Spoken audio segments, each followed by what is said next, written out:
प्रिय बहनों एवं भाइयों, आप सभी को मेरा हृदयपूर्ण प्रणाम। सोल्स कनेक्ट ऑडियो बुक्स में आप सबका स्वागत है। हम पढ़ रहे हैं पुस्तक क्रोध से प्रेम की ओर। आज हम इसके अध्याय 12 को पढ़ेंगे। अध्याय 12 है हृदय की कीमिया, द हार्ट्स एल्कीमी, जिसको लिखा है एलिजाबेथ डेनली ने। एलिजाबेथ पिछले 30 वर्षों से हार्टफुलनेस की प्रमाणित प्रशिक्षिका यानी सर्टिफाइड ट्रेनर हैं तथा हार्टफुलनेस के लिए कंटेंट डेवलपमेंट में सक्रिय हैं। वे इसकी पत्रिका की प्रधान संपादक हैं। एलिजाबेथ को बायोलॉजिकल साइंसेज में डॉक्टरेट की उपाधि प्राप्त है और उन्होंने इकोलॉजी, मानसिक स्वास्थ्य और शिक्षा विषयों में ऑस्ट्रेलिया, अमेरिका, फिलीपींस और भारत में शोध कार्य किया है। तो चलिए एक साथ इस अध्याय को पढ़ना आरंभ करते हैं। मेरी कहानी, माय स्टोरी। जहाँ तक मुझे याद है, प्रेम करना मेरे लिए स्वाभाविक था। इसमें कोई आश्चर्य की बात नहीं है, क्योंकि यह महिलाओं के साथ स्वभावतः होता है और यह जुड़ाव या संबंधों के बारे में है। लेकिन क्रोध के मामले में मेरा अनुभव कुछ अलग रहा है। बचपन में जब कोई चीज़ मुझे सही नहीं लगती थी तो मुझे हृदय में विरोध जैसे बहुत तेज कंपन महसूस होते थे। अपनी अंदरूनी स्थिति के बारे में मेरी जागरूकता काफ़ी वैज्ञानिक थी। मेरा मानना है कि सभी बच्चे स्वाभाविक रूप से ऐसा ही करते हैं। वे चीज़ों को ध्यान से देखते हैं। गुज़रते समय के साथ मैंने यह जाना कि क्रोध के कंपन के साथ जब विचार और भावनाएं जुड़ जाती हैं तब यह जटिल हो जाता है। यह अंदर ही अंदर एक समुद्र में आए तूफान की भांति बढ़ जाता है और मेरे संपूर्ण अस्तित्व को प्रभावित करता है। मैंने हमेशा ही यह अनुभव किया कि यह टकराव पहले मेरी चेतना के ऊर्जा क्षेत्र में शुरू होता और फिर इसका प्रभाव शरीर पर पड़ता। इसका विपरीत कभी भी नहीं हुआ। आज के मनोवैज्ञानिक यानी साइकोलॉजिस्ट तो यही कहेंगे कि क्रोध से मुझे होने वाली परेशानी की जड़ें मेरे प्रारंभिक जीवन में मिले सदमे में हैं। यह बात एक प्रकार से ठीक है, लेकिन मैंने जीवन को कभी भी उस दृष्टि से नहीं देखा। विभिन्न आंतरिक स्थितियों की ऊर्जा और कंपनों को जानना अधिक उपयोगी है। ये हमें क्या बताना चाहते हैं? भावनाएं यानी इमोशंस इन्हीं आंतरिक कंपनों का प्रस्तुतिकरण है। जीवन के प्रति हमारे प्रत्युत्तर और हमारी प्रतिक्रियाएं कभी ये दर्द भरी होती हैं तो कभी सुखद और कभी दोनों ही नहीं।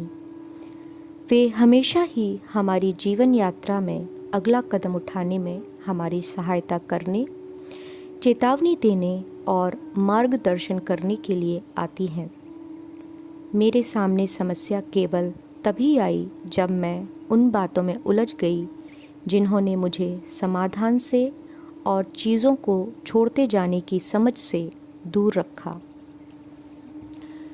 मैंने यह भी सीखा है कि हृदय में होने वाला टकराव केवल क्रोध के कारण ही नहीं होता है, बल्कि कोई भी मनोभाव हमारे भीतर अशांति उत्पन्न कर सकता है, जैसे दुख, निराशा, डर, चिंता, अपराध बोध, उत्तेजना और जुनून। जब मैं पीछे मुड़कर देखती हूँ तो यह समझ में आता है कि अधिकांश समय क्रोध कई अन्य भावनाओं से जुड़ा रहा और मिश्रित भावनाओं को जन्म देता रहा। बचपन में अस्तित्व की इन आंतरिक स्थितियों को बताने के लिए मैं 2 शब्दों का उपयोग किया करती थी, अशांत और सहज। वयस्क होने पर ये शब्द उग्र और स्थिर बन गए। हालांकि इन दोनों स्थितियों के बीच कई अन्य सूक्ष्म स्थितियां भी हैं। दरअसल गहन स्थिरता और अति उग्रता के बीच विभिन्न स्थितियों का पूरा वर्णक्रम यानी स्पेक्ट्रम है, जैसा कि हम समुद्र में देखते हैं। उस समग्र दृष्टिकोण से देखें तो क्रोध एक उग्र अशांति थी, लेकिन इसका उग्र भाग भीतर छिपकर दूसरे तत्वों के साथ, विशेषकर जल तत्व के साथ मिल गया। यही दुख का कारण बन गया। जब मैंने रामचंद्र यानी बाबूजी की किताबें पहली बार पढ़ी तो मुझे उनका यह कथन बहुत अच्छा लगा कि काम और क्रोध 2 ऐसी भावनाएं हैं जिन्हें नष्ट नहीं किया जा सकता। मेरे लिए इसका अर्थ था कि ये भावनाएं हमारे अस्तित्व में विकासपरक हैं और प्राकृतिक उद्देश्य की पूर्ति करती हैं। अतः उस उद्देश्य को समझने के लिए मैंने अपने प्रयास प्रारंभ कर दिए कि क्रोध और उग्रता को किस प्रकार उनके सर्वश्रेष्ठ भाव में रूपांतरित किया जा सकता है। मैंने यह जाना कि इन दोनों की ही जड़ें हमारे क्रमिक विकास में हैं। ये अग्नि तत्व यानी फायर एलिमेंट और हृदय के अंदर तीसरे चक्र के माध्यम से आपस में जुड़े हुए हैं। अग्नि यानी फायर परिशुद्धता यानी प्यूरिफिकेशन, ऊपर उठने यानी असेंशन, हमारे अहंकार व हमारी पहचान का तत्व है। हृदय की पहचान, द हार्ट्स सिग्नेचर। मैंने यह भी जाना कि हम में से प्रत्येक के हृदय की एक विशिष्ट पहचान यानी यूनिक सिग्नेचर होती है, अर्थात हमारे भीतर मौजूद 5 तत्व पृथ्वी, आकाश, अग्नि, जल एवं वायु की तथा इनसे संबंधित हृदय क्षेत्र में मौजूद 5 चक्रों की हमारी व्यक्तिगत पारस्परिक क्रिया प्रतिक्रिया। इसके साथ ही हमारी भावनाओं की भी विशिष्ट पहचान होती है। उसी प्रकार जैसे प्रत्येक व्यक्ति की उंगलियों के निशान अलग अलग होते हैं। हम में से कुछ उग्र होते हैं, कुछ की जीवन के प्रति सोच गहरी और ठोस होती है, लेकिन हम में से किसी में भी इन 5 तत्वों का मिश्रण समान नहीं होता। हम सबकी विशिष्ट पहचान होती है। यही बात हमारे मनोभावों यानी इमोशंस को विशिष्ट गुण और स्वरूप प्रदान करती है, जिसमें क्रोध और प्रेम भी शामिल हैं। एक बार जब हृदय क्षेत्र के चक्रों से पुराने पैटर्न साफ हो जाते हैं, तब हम इन भावनाओं को विशुद्ध रूप में देख पाते हैं। इसे मननशील अभ्यास द्वारा प्राप्त किया जा सकता है और इससे चेतना का विकास होता है। लेकिन फिर भी प्रत्येक हृदय की पहचान व्यक्तित्व के सूक्ष्मतम गुण के रूप में बाकी रह जाती है। इसलिए ऐसा कोई पुराना घिसा पिटा मापदंड नहीं है जो हर प्रकार के क्रोध या प्रेम पर एक जैसा लागू होता हो। दोनों भावनाओं यानी क्रोध और प्रेम को गहनतम स्तर तक समझने के लिए मैं अग्नि तत्व और हृदय क्षेत्र के तीसरे चक्र की गहराई तक जाना चाहूँगी। यही वह जगह है जहाँ हम क्रोध और प्रेम के वास्तविक स्वभाव को समझना प्रारंभ करते हैं और जहाँ जुनून यानी पैशन व क्रोध के विशुद्ध भाव में रूपांतरित होने की रासायनिक प्रक्रिया प्रारंभ होती है। जुनून, प्रेम, मन का नकारात्मक पहलू और ज्ञानोदय, passion, love, shadow work and enlightenment. सबसे पहले देखते हैं कि जुनून यानी पैशन का प्रेम से क्या संबंध है। जुनून यानी पैशन प्रेम का ही एक रूप है। कुछ भाषाओं जैसे रूसी और संस्कृत भाषा में प्रेम के लिए अनेक शब्द हैं। अंग्रेजी भाषा में प्रेम के विभिन्न रूपों को व्यक्त करने के लिए अलग अलग विशेषणों का उपयोग किया जाता है। उदाहरण के लिए मातृ प्रेम, रूमानी प्रेम, संतानोचित प्रेम, आध्यात्मिक प्रेम, सखा प्रेम, भ्रातृ प्रेम आदि। जबकि रूसी और संस्कृत भाषा में प्रेम के विभिन्न रूपों के लिए अलग अलग संज्ञात्मक शब्द हैं। भाषा संस्कृति को दर्शाती है। हम प्रेम को विभिन्न सांस्कृतिक चेतनाओं के अनुरूप समझने का प्रयास करते हैं, लेकिन यह तो हम सभी मानते हैं कि प्रेम के कई आयाम हैं। प्रेम की एक अभिव्यक्ति जुनून यानी पैशन है, जो अग्नि तत्व से आता है। एक विशुद्ध ऊर्जा के रूप में यह हमें प्रेरणा देता है।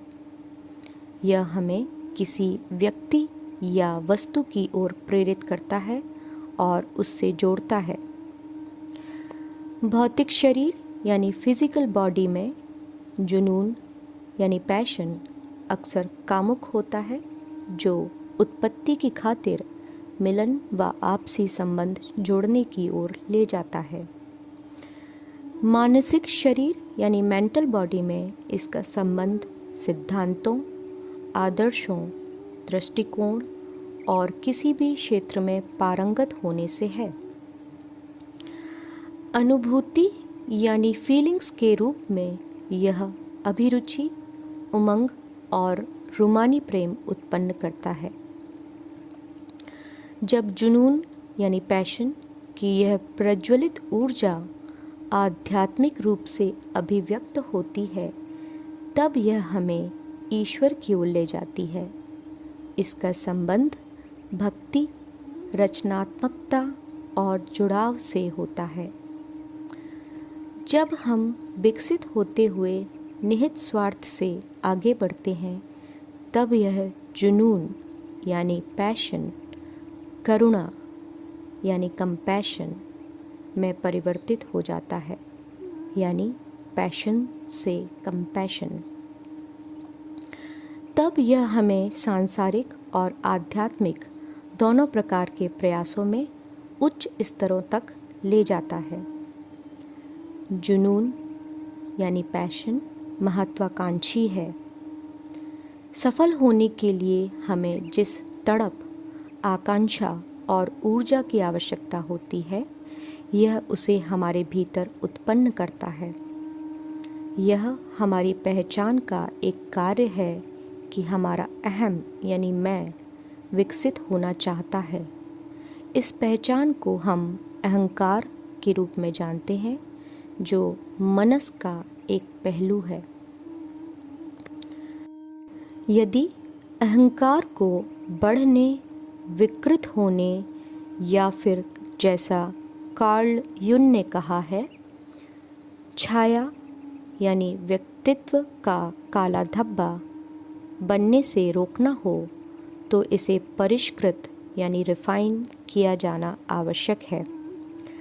वास्तव में पाश्चात्य मनोविज्ञान में चेतना का विकास एक शैडो वर्क यानी छाया कार्य है, जिसमें हम अपने व्यक्तित्व के उन भागों को सामने लाते हैं जो अवचेतन यानी सबकॉन्शियस में छिपे हुए होते हैं और जिन्हें हम देखना ही नहीं चाहते। इसका उद्देश्य उन भागों का अपने अस्तित्व से एकीकरण यानी इंटीग्रेट करना है। योग की पूर्वी परंपरा और अन्य आध्यात्मिक परंपराओं में भी यही बात कही गई है। वास्तव में मैंने अब तक जितना भी शोध किया है और मैं जितनी भी जानकारी इकट्ठी कर पाई हूँ, उनमें योग मनोविज्ञान की सर्वाधिक परिष्कृत प्रणाली है। इस शैडो वर्क के बारे में एक योगी ने जो कहा है उसे उद्धृत कर रही हूँ। उन्हें हम श्री रामचंद्र जी यानी लाला जी के नाम से जानते हैं।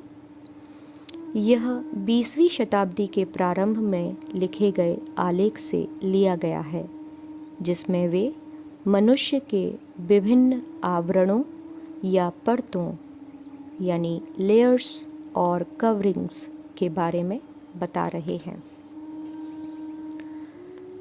चौथा आवरण बुद्धि का क्षेत्र है, जो निर्णय लेने में प्रयुक्त होने वाला तत्व है।